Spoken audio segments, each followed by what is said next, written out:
प्रिय छात्रों नमस्कार, आप सभी का बहुत बहुत स्वागत है हमारे Everest coaching centre YouTube channel पे। छात्रों तो आज का मेरा टॉपिक यानी कि क्लास 8 वर्ग और वर्गमूल प्रश्नावली 2C। ठीक है, प्रश्नावली 2C में हमारे वर्ग और वर्गमूल का क्या क्या यानी कि दिया हुआ है, उसका A to Z क्वेश्चन का भी हम हल करेंगे। ठीक है, अगर आपने अभी तक इस चैनल को सब्सक्राइब नहीं किया हो तो आप जरूर चैनल को सब्सक्राइब कर लीजिए, और वीडियो अच्छा लग जाए तो वीडियो को जरूर लाइक कर लीजिएगा। और चैनल को इसलिए सब्सक्राइब कर लीजिए क्योंकि इस प्रकार का वीडियो आपको इस चैनल पे देखने को मिलेंगे। और वीडियो एक और आपसे रिक्वेस्ट है कि वीडियो को बीच में स्किप ना करें, वीडियो को अंत तक देखें। ठीक है, और जिनको आपके हिसाब से जिनको लगता है कि यह वीडियो का जरूरी है उनमें ज़रूर शेयर कर दीजिएगा। ठीक है, तो सबसे पहले जानते हैं प्रश्नावली 2C में सबसे पहला क्वेश्चन है कि गुणनखंड से जांच कर बताइए कि निम्नलिखित पूर्ण वर्ग संख्या है या नहीं। यानी कि नीचे क्वेश्चन दिया हुआ है, 8 क्वेश्चन दिया हुआ है जिसमें आपको क्वेश्चन दिया हुआ है यानी कि गुणनखंड से हमको जांच कर बताना है कि यह पूर्ण संख्या वर्ग संख्या है या नहीं। तो हम आपको बताए थे कि गुणनखंड से हम कैसे जांचेंगे कि वर्ग संख्या पूर्ण है या नहीं। ठीक है, वर्ग संख्या गुणनखंड से हम कैसे जांचेंगे, तो सबसे पहले हम क्वेश्चन उठा लेते हैं 12 नंबर यानी कि 1 का तीसरा का क्वेश्चन। जैसे कि इसका दिया हुआ है 1 नंबर क्वेश्चन का यानी कि थर्ड हम उठाते हैं 12, तो इसको हमको गुणनखंड से जांच कर बताना है कि पूर्ण वर्ग संख्या है या नहीं। कैसे हम जांचेंगे, तो यानी कि हम इसको लघुत्तम सबसे पहले तोड़ेंगे यानी कि गुणनखंड तोड़ेंगे। तो जब हम 2 इसमें से कॉमन करेंगे तो यानी कि 6 हो जाएगा, क्योंकि 6 दूना 12 होता है। और 2 से फिर यहाँ पर कॉमन लेंगे तो 3 हो जाएगा, और जब 3 से ले लेंगे तो 1 हो जाएगा। तो यानी कि हम वर्ग में आपको हम बताए थे कि वर्ग का मतलब होता है समान संख्या में 2 बार गुना, समान संख्या में 2 बार गुना। ठीक है, जब 2 बार समान संख्या में गुना हो जाए तो उसका हम वर्ग कहते हैं। यहाँ पर देखिए, जब इसका जो गुणनखंड आया है क्या आया है, 2 गुना 2 गुना 3 गुना 3 आया है। ठीक है, 2 गुना 2 गुना 3 यानी कि 3 दूनी 6 दूनी 12। इसको आप हम लोग समझ लेते हैं कि यह यानी कि वर्ग पूर्ण यानी कि वर्ग संख्या है या नहीं। इसको हम कैसे जानेंगे, क्या है यानी कि 2 है यानी कि 2 समान संख्या है, 1 है यानी कि 2 समान संख्या से गुना हो रहा है तो इसका पूर्ण वर्ग संख्या तो यह है। लेकिन क्या 3 के साथ है कोई इसका, यानी कि 1 3 और गुना हो रहा है। यदि 1 3 और गुना हो जाता तो यानी कि पूर्ण वर्ग संख्या 12 हो जाता है, यानी कि लेकिन 1 3 और नहीं होने के कारण यानी कि 12 एक पूर्ण वर्ग संख्या नहीं है। और पूर्ण वर्ग संख्या कौन होता है, जैसे इसमें से हम ले लेते हैं यानी कि जैसे 16 ले लिए, 16 तो 16 को तोड़ेंगे तो क्या होगा, 2 से तोड़ेंगे तो 8, 2 से तोड़ेंगे तो 4, फिर 2 से तोड़ेंगे तो 2, और फिर 2 से तोड़े तो 1। अब इसका गुणनखंड मेरा क्या आया, 2 गुना 2 गुना 2 गुना 2 यानी कि 4 2 है। इसके बदले में यहाँ पर देखिए हम क्या बताए हैं कि समान संख्या में 2 बार का गुना, यानी कि 2 समान संख्या से यह 2 बार जो इसमें 2 और 2 में गुना हो रहा है ना, समान संख्या है ना, फिर यहाँ पर 2 में 2 से गुना हो रहा है यानी कि दोनों समान संख्या है। इस कारण हम बोल सकते हैं कि यह यानी कि पूर्ण वर्ग संख्या है। ठीक है, यह पूर्ण वर्ग संख्या है। इसका 3 अकेला पड़ गया, इसी कारण हम बोल सकते हैं कि यह पूर्ण यानी कि वर्ग संख्या नहीं है। अब 2 नंबर क्वेश्चन क्या है कि गुणनखंड से वर्गमूल निकालिए। तो गुणनखंड से वर्गमूल निकालिए, इसमें क्या क्वेश्चन है यानी कि 2 नंबर 3 नंबर 4 नंबर 5 नंबर और 6 नंबर। इसमें से हम सबसे पहले 2 नंबर को हल करके आपको हम बताते हैं कि गुणनखंड से हम वर्गमूल कैसे निकालते हैं। क्या है, 144 है। तो सबसे पहले इसका हम यानी कि क्या करेंगे, गुणनखंड करेंगे।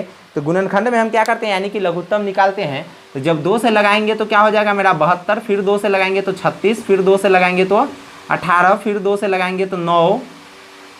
अब 2 से नहीं लगेगा तो 3 से लगेगा, तो 3 से 3 हो जाएगा, फिर 3 से लगा देंगे तो 1 हो जाएगा।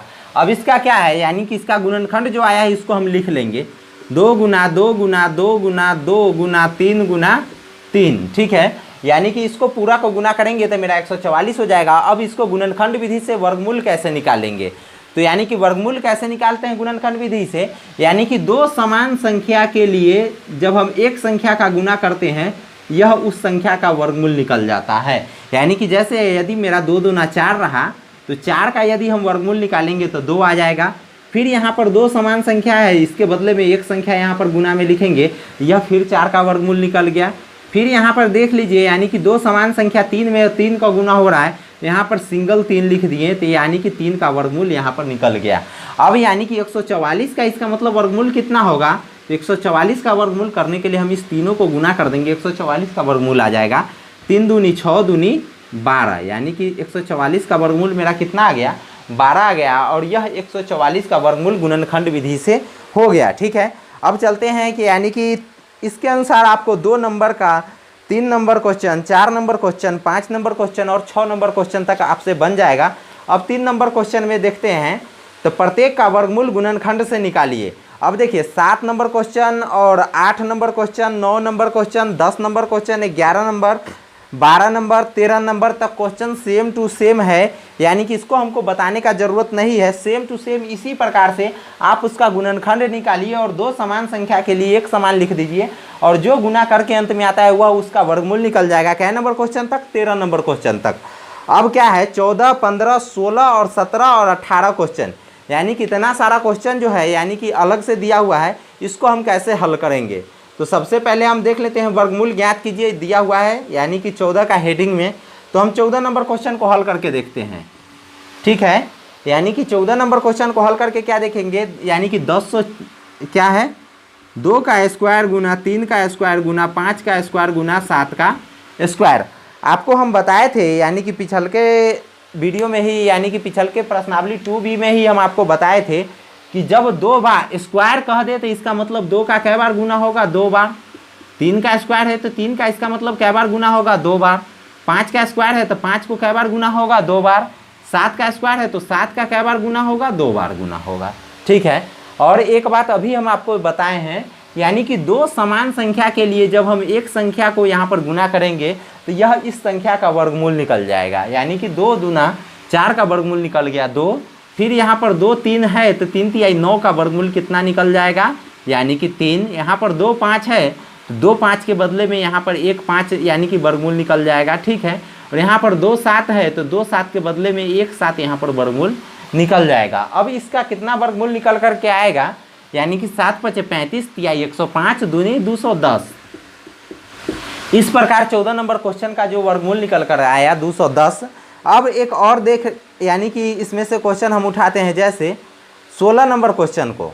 ठीक है, 16 नंबर को हटाइए, 16 नंबर आपसे यानी कि हल हो जाएगा, बना करके आप देखिएगा, और नहीं बने तो आप ज़रूर कमेंट कीजिएगा। ठीक है, आप ज़रूर कमेंट करके हमें बताइएगा कि क्या प्रॉब्लम आया। ठीक है, यानी कि ताकि हमें भी अच्छा लगता है आपका कमेंट देख करके, और आपका कमेंट पढ़ने के बाद हमें थोड़ा इंस्पायरेशन मिलता है कि आपको कुछ तो सीखने को मिला, तभी तो आप कमेंट कर रहे हैं ना। अपना प्रॉब्लम तभी बताइएगा जब आपको कुछ समझ में आएगा। उसी वक्त में आपको कुछ क्वेश्चन जो डाउट रह जाता है वही क्वेश्चन को आप हमें कमेंट करते हैं। ठीक है, तो चलिए 17 नंबर क्वेश्चन है जो 44 गुना 55 भागा 20। ठीक है, 17 नंबर क्वेश्चन को हम बना करके देखते हैं। क्या है 44 गुना 55 भागा 20। यह क्वेश्चन को कैसे हम हल करेंगे सो देख लीजिए। ठीक है, यानी कि सबसे पहले तो इसको हम क्या करेंगे, यानी कि कोष्ठ के अंदर को हम काम करेंगे। कोष्ठ के अंदर का यानी कि हम गुना कर लेंगे। क्या होगा गुना में मेरा, यानी कि 44 में जब 55 का गुना होगा तो क्या, सबसे पहले इसको हम तोड़ लेते हैं। 44 को यदि हम तोड़ेंगे, यानी कि यहाँ पर रख करके हम तोड़ते हैं 44 को, तो 2 से तोड़ेंगे तो कितना हो जाएगा 22, फिर 2 से तोड़ेंगे तो कितना 11। ठीक है, इसका मतलब 2 गुना 11 हो जाएगा 44 को यदि हम तोड़े तो। ठीक है, उसके बाद यदि 55 को तोड़ेंगे तो ये तो 2 से नहीं लगेगा, 3 से भी नहीं लगेगा, डायरेक्ट 5 से लगेगा। तो यानी कि 11 5 55, तो यहाँ पर हम फिर से लिख देंगे 11 गुना 5। ठीक है, 5 गुना 11। ठीक है, अब क्या है मेरा, यानी कि भागा में 20 है। भागा में 20 को आप ध्यान से देखिएगा कि भागा में 20 को, यानी कि भागा का मतलब इसमें हमको भाग करना है, जो कि हम भाग को हम बटे में लिख सकते हैं, और 20 का यानी कि गुणनखंड तोड़ करके हम इसको बटे में लिख देते हैं। 2 से तोड़ेंगे तो 10 दूनी 20, फिर 2 से तोड़ेंगे तो 5 हो जाएगा। तो इसको हम कैसे लिखेंगे, 2 गुना 5। ठीक है, 2 गुना 5 इसको लिख दिए। अब क्या हम करेंगे, ऊपर से नीचे वाले को काट देंगे। ठीक है, जैसे 1 2 से 1 2 कट गया, यहाँ 2 से यहाँ 2 कट गया, यहाँ के 5 से यहाँ का 5 कट गया, और अंत में देखिए 11 गुना 11 बच गया। यहाँ पे मेरा क्या बच गया, 11 गुना 11। तो 2 11 के बदले में इसका वर्गमूल निकालना था हमको, 2 11 के बदले में 1 11 मेरा वर्गमूल, इसका आंसर आ गया। क्या नंबर क्वेश्चन का, 17 नंबर क्वेश्चन का। 18 आप बना करके हमें ज़रूर कमेंट कीजिए। 18 को क्या करना है, आपको गुणनखंड तोड़ के इसका आंसर बना देना है। 19 number, 20 number, 21 number, 22 number, 23 number, सारा क्वेश्चन एक ही आधारित पर है। इसका हेडिंग क्या कह रहा है, कौन सी सबसे छोटी संख्या दी हुई राशि से गुना करने पर यानी कि गुणनफल पूर्ण वर्ग बन जाए। यानी कि कौन सी संख्या इसमें गुना कर देंगे जो यह जो है पूर्ण वर्ग बन जाएगा। तो क्या है नंबर 19, 20, 21, 22, 23। यह सारा क्वेश्चन कहने का मतलब एक ही है। हम 19 को छोड़कर 20 नंबर क्वेश्चन का भी हम हल करते हैं। जैसे 128 दिया हुआ है, 20 नंबर क्वेश्चन मेरा क्या कहा है, यानी कि 128 का हमको पूर्ण वर्ग बनाना है। ठीक है, तो 128 को हम कैसे पूर्ण वर्ग बनाएंगे, तो इसको सबसे पहले हम गुणनखंड करेंगे, यानी कि गुणनखंड करेंगे तो यह 2 से मेरा गुणनखंड हो जाएगा, कितना हो जाएगा 64, फिर 2 से लगाएंगे तो कितना हो जाएगा 32, फिर 2 से गुणनखंड करेंगे तो 16, फिर 2 से करेंगे तो यानी कि 8, 2 से करेंगे 4, फिर 2 से करेंगे 2, फिर 2 से करेंगे 1। ठीक है, आपको हम बताए हैं कि पूर्ण वर्ग बनने के लिए सभी संख्या का समान जोड़ा होना आवश्यक है। तो यहाँ पर देख लीजिए, यहाँ पर हम गुणनखंड लिखते हैं 1, 2, 3, 4, 5, 6, 7, 2, 3, 4, 5, 6, 7। यहाँ पे देख सकते हैं यानी कि 7 को 2 है। अब क्या करते हैं, इसका हम जोड़ा लगाते हैं। यह एक समान 2 के लिए यहाँ पर 2 लिख देते हैं, यह समान 2 के लिए यहाँ पर 2 लिख देते हैं, यह समान 2 के लिए यहाँ पर एक 2 लिख दिए। अब बताइए क्या गो, यानी कि 1, 2 मेरा एक्स्ट्रा आ रहा है। इसको हमको यदि पूर्ण वर्ग बनाना है तो हम इसमें 1, 2 और लिख देंगे, तो यानी कि पूर्ण रूप से समान बन जाएगा। ठीक है, पूर्ण रूप से समान बन जाने के कारण यदि हमको इस क्वेश्चन का हेडिंग डायरेक्ट हमको कहा है, यानी कि कौन सी सबसे छोटी संख्या, यानी कि इसमें गुना कर देने से यह जो है पूर्ण वर्ग बन जाएगा। तो अभी हम कौन सी छोटी संख्या गुना किए हैं, 2 गुना किए हैं, यानी कि जिस संख्या का जोड़ा नहीं हमको यानी कि लगेगा इसमें, वह संख्या ही इसका आंसर हो जाएगा। यानी कि 1, 2 से गुना करने के बाद हमारा पूर्ण वर्ग बन गया है, तो 1, 2 इसका आंसर हो जाएगा। ठीक है, अब क्या है, यानी कि 29 नंबर क्वेश्चन, सॉरी यानी कि उसके बाद क्या नंबर क्वेश्चन है, 23 नंबर क्वेश्चन तक समान, यानी कि क्वेश्चन का आंसर आपको करना है, समान तरीके से बनाना है। 24 नंबर क्वेश्चन क्या कह रहा है कि कौन सी सबसे छोटी संख्या दी हुई राशि में भाग देने पर भागफल पूर्ण वर्ग बन जाएगा। ठीक है, अब देखिए 24, 25, 26, 27, 28, यानी कि यह 5 क्वेश्चन कहने का मतलब सेम है, 24 से लेकर के और 28 तक क्वेश्चन का यदि कोई एक अगर हम बना देते हैं तो उसी के आधार पर 24 से आप 28 तक बना सकते हैं। जैसे क्या कहा है, एक बार और क्वेश्चन का हेडिंग पढ़ते हैं, कौन सी सबसे छोटी संख्या से दी हुई राशि में भाग देने पर भागफल पूर्ण वर्ग बन जाएगा।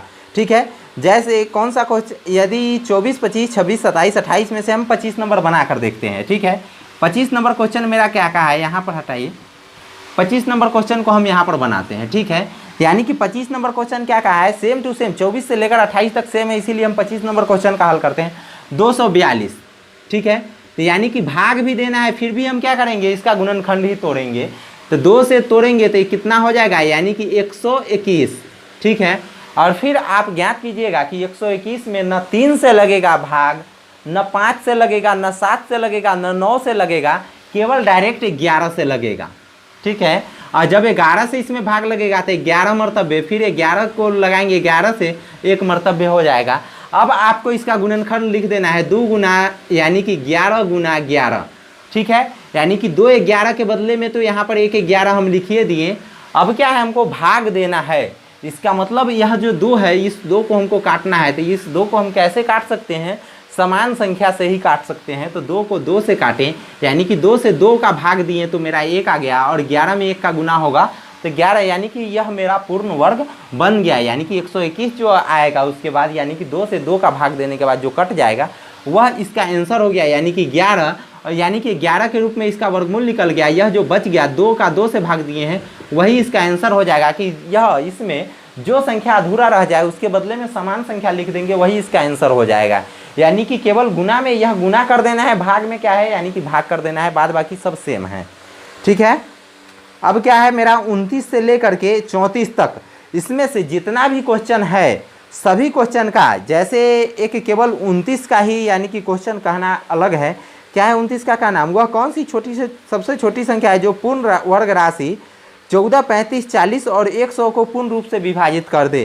तो 14, 35, 40 और 100 का हम वर्गमूल निकाल देंगे, जो सॉरी वर्गमूल बोल दिया है, लघुत्तम निकाल देंगे। जो लघुत्तम निकल कर आएगा वही इसका आंसर हो जाएगा। चलिए अब क्या है 30 नंबर क्वेश्चन। तो 30 नंबर क्वेश्चन में किस संख्या को उसी से गुना करने पर गुणनफल 2025 हो जाता है। इसका मतलब हमको इसका वर्ग पूछा है, यानी कि वर्गमूल पूछा है। तो वर्गमूल हम गुणनखंड विधि से हम निकाल करके बता देंगे कि 2025 का वर्गमूल कितना निकलेगा। ठीक है, मेरा 45 निकल जाएगा। अब क्या है 31 नंबर क्वेश्चन क्या कहा है, सभी किसी सभा में 156 रुपया 25 पैसा का चंदा वसूल हुआ। सभा में उपस्थित मनुष्य में प्रत्येक ने उतने ही पैसा चंदा दिए जितना उसमें कुल मनुष्य है। सभा में कितने मनुष्य थे? यह क्वेश्चन जो है ना यह थोड़ा सा लंबा यानी कि जाएगा, इस कारण जो है इस क्वेश्चन को हम अगले वीडियो में हल करेंगे। अब 31 नंबर क्वेश्चन था। 32 नंबर क्वेश्चन में क्या करना है, स्काउट गाइड में जो व्यक्ति खड़ा था उस पंक्ति में उतना ही पंक्ति था जितना विद्यार्थी था। इसका मतलब वही संख्या उसमें यानी कि गुना करना है जिस संख्या वहाँ पे लिखा हुआ है। तो यानी कि 7225 का हमको क्या कर देना है, यानी कि वर्गमूल निकाल देना है। यही जो वर्गमूल आएगा वह इसका आंसर हो जाएगा। बाद बाकी 33 में भी 2601 का क्या कर देना है, वर्गमूल निकाल देना है। 34 में भी 7056 का यानी कि वर्गमूल निकाल देंगे। यह मेरा फाइनली आंसर हो जाएगा। और इस प्रकार यह मेरा प्रश्नावली 2C अब मेरा ख़त्म हुआ, ठीक है। और इसके बाद आपको यदि कोई भी प्रॉब्लम यदि अब भी आ रहा है बनाने के बाद, तो आप हमें बेझिझक कमेंट कर सकते हैं, ठीक है। और यह कमेंट करने के बाद हमें भी अच्छा लगा कि आपको ज़रूर कुछ समझ में आया है, तभी आप कमेंट किए हैं। तो चलिए फिर मिलते हैं नेक्स्ट वीडियो में। अगर वीडियो अच्छा लग जाए तो फिर वही बात बोलेंगे, ज़रूर लाइक कर दीजिएगा, चैनल को सब्सक्राइब कर लीजिएगा और अपने दोस्तों में शेयर कर दीजिएगा ताकि यानी कि उनको भी इस वीडियो का फ़ायदा मिल सके।